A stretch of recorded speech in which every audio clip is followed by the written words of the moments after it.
Juan Soto so good? I don't know. I'm just lucky.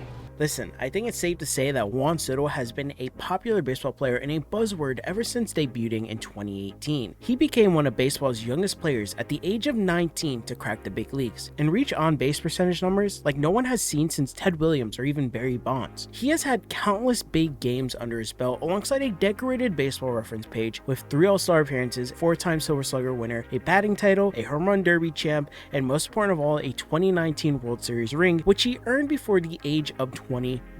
Juan Soto has been nothing but excitement and entertainment in his young MLB career. Matter of fact, usually when players like Soto get traded for the first time, they actually end up signing an extension and hit free agency in their early 30s. However, Soto seems to be going down a different path. With the latest rumors and buzz of this 2024 MLB offseason, it seems Soto is going to be dealt either by the end of the winter meetings, beginning of 2024, or even at the 2024 trade deadline. And if you're not caught up with why this might occur, I'll explain in the easiest way possible. The San Diego Padres are becoming too expensive of a baseball team. It was reported on November 1st that the Padres had to take out a $50 million loan to cover expenses like payroll, for example. Money seems to be tight in San Diego, and the best way to shred that amount of money being given out is to get rid of one of baseball's biggest and youngest stars. And the reason why Soto is the most obvious target is because he isn't under any type of extension or any means to waive a no trade clause. All-star caliber players like Manny Machado on the Padres and Xander Bogaerts have these options to decline anything that were to happen. That would be their easiest target to shred some money. But Soto really finds himself falling into a league of his own due to not having that opportunity. To many people, Juan Soto seems to be an answer for a team in desperate need of offense or maybe even an all-star name to their roster. And we all know all-star names drive up ticket sales for their franchise. There's no denying the presence of Soto also boosts jersey numbers like no other. But to most people, they might not understand why Juan Soto is such a big deal to any MLB team willing to trade for him. Now, the whole dilemma for Soto is that yes, he is going to be a free agent after 2024. He will be just a one-year rental to most teams. His agent is known to get his players huge contracts in free agency. Look at Bryce Harper and Garrett Cole for prime examples of Scott Boras being Scott Boras. Also, San Diego wants pitching,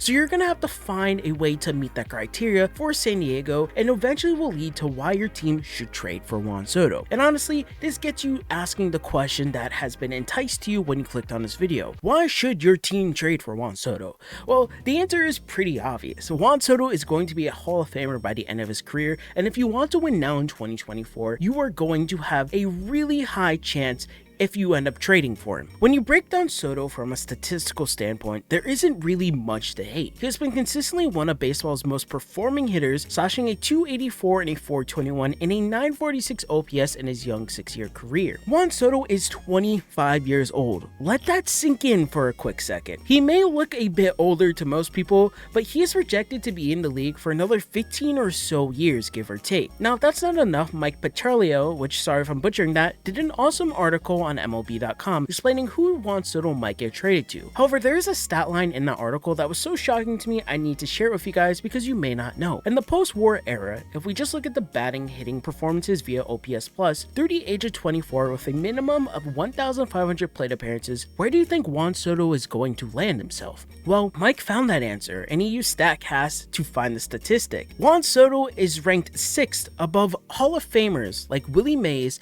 Ken Griffey Jr., and Reggie Jackson.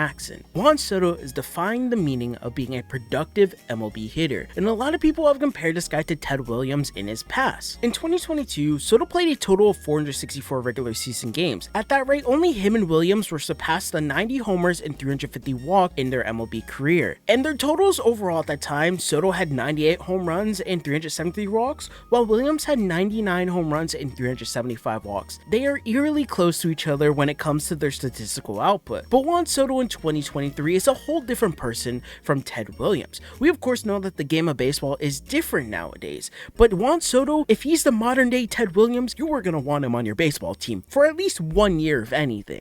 Now in 2022, he seemed to really struggle when it came to his average and playing overall like his 2019 self, which was still really good, don't get me wrong, but the stress of probably transferring teams and also being in the midst of a roller coaster with the Nationals front office probably didn't really help to contribute to Soto's success. A lot of people thought trading for Juan Soto would be a big piece for the Padres to go very far in a World Series run, which they really did in 2022, but Juan Soto wasn't being Juan Soto to his terms, and in 2023 he came back with a bang. With the Padres, Soto had a really good bounce back season in 2023. He slashed a 275, a 410, a 519 with an OPS of 930. He also led the league for his third time in walks, which is a fun fact many might not know about Juan Soto. Juan Soto is an absolute monster when it comes to his plate discipline and really trying to work a count. There's a perfect plate appearance that encapsulates Juan Soto's pressure at the plate. In 2022, Juan Soto had an at-bat against Julio Urias. Juan Soto was messing with his pitches so much that Urias ended up changing his arm slot to mess with Juan Soto's mental timing. John Boy made a very good comparison, which you're seeing on screen, of how much Juan Soto does to a pitcher and how much a pitcher that is really good has to balance himself out to disrupt Juan Soto's aggressiveness at the plate. This was 2022 Juan Soto. It wasn't even his prime form, one of the best versions we've seen of him. Matter of fact, it was the second worst season of his career. And look at these statistics. That was his second worst season. Now, another reason why Juan Soto is such a good baseball player is the fact that in the last 5 seasons, he has been in top 5 in on-base percentage in the National League. While being first in on-base percentage in 2020 and 2021, he almost scraped by getting first place again in 2023, but lost to Ronald Acuna Jr., who just won an MVP and put up stolen base numbers that wasn't even possible before this season. It's crazy to think that in his 6-year career, out of the last 5 years, he has been top 5 in on-base percentage. If you're betting on a guy, you need to bet on Juan Soto to get on base. That's what that statistic means, pretty much. However,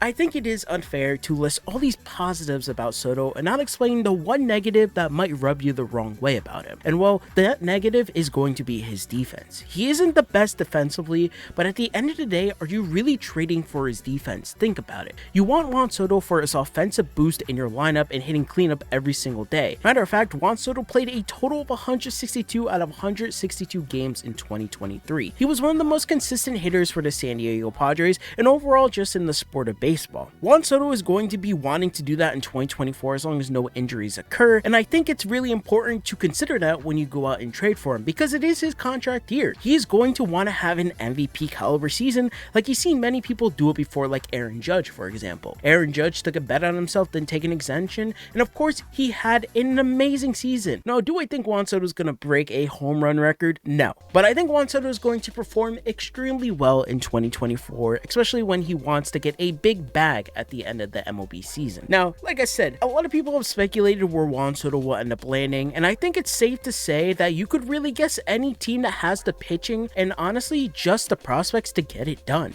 If you think about it, right? I think a lot of people consider teams like the Cubs, the Yankees, Blue Jays, different teams like that. I personally want him to be on the Yankees because, well, duh, I'm a Yankees fan, but honestly, there's so many scenarios where any team can make a Soto deal work. Well, maybe not the Athletics, but you never really know, right? Juan Soto could end up in so many different scenarios, and I think I would like to compare a trade package that happened years ago with Mookie Betts. Mookie Betts was a 1-year rental, and at the time, he was one of baseball's best players when he got traded from Boston. He ended up working well for the Dodgers team, and of course, we know Mookie's been there for the last couple of years, and he's had a really good career so far. I think this trade package that is eventually going to get Juan Soto traded is going to look very similar to Mookie Betts. The Dodgers ended up sending over Alex Verdugo, which nowadays is still a really good outfielder, Jeter Downs, and Connor Wong, which Jeter Downs looked like one of the best prospects in baseball, and Connor Wong was really always looked at highly before coming into the league. This seemed like a pretty promising package for the Red Sox, and I think the Padres are going to get a similar treatment, but with an emphasis on pitching, of course, because that's what San Diego needs, especially after losing their 2023 Cy Young winner Blake Snell, who the Padres aren't going to have enough money to even keep him if they wanted to try. Soto is going to be traded this 2024 season, and I hope the Padres do go through with it and learn from an Ohtani situation where you could have gotten a ton for a Hall of Fame talent, but did not because you thought you could make it to the World Series. So was I convincing enough? Do you think your team is going to get Soto? Where do you see him? I think the Mets are obvious, the Yankees, Giants, Mariners,